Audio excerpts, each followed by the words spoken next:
বিশ্বের সর্বাধিক মুসলিম জনসংখ্যার দেশ হতে চলেছে ভারত। সম্প্রতি যুক্তরাষ্ট্র ভিত্তিক রিসার্চ সংস্থা থিঙ্ক ট্যাঙ্ক পিউ সেন্টারের প্রকাশিত এক প্রতিবেদনে উঠে আসে এই তথ্য।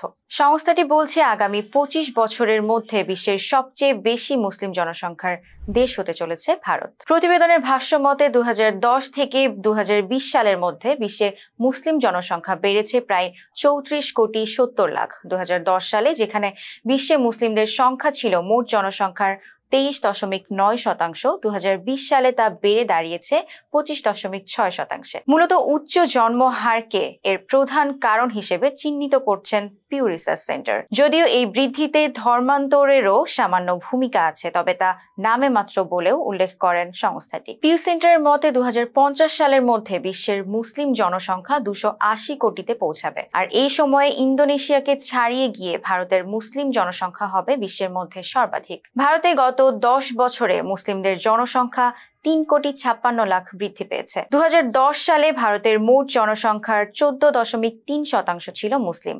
2020 সালে তা বেড়ে হয়েছে 15.2%। অন্যদিকে হিন্দু জনসংখ্যা কিছুটা কমেছে। 2010 সালে যেখানে দেশের 80% মানুষ হিন্দু ছিল, সেখানে 2020 সালে তা কমে দাঁড়িয়েছে 79%। ছিলাম জান্নাত ইলিয়া। ফেস দ্য পিপলের সাথে থাকার জন্য ধন্যবাদ।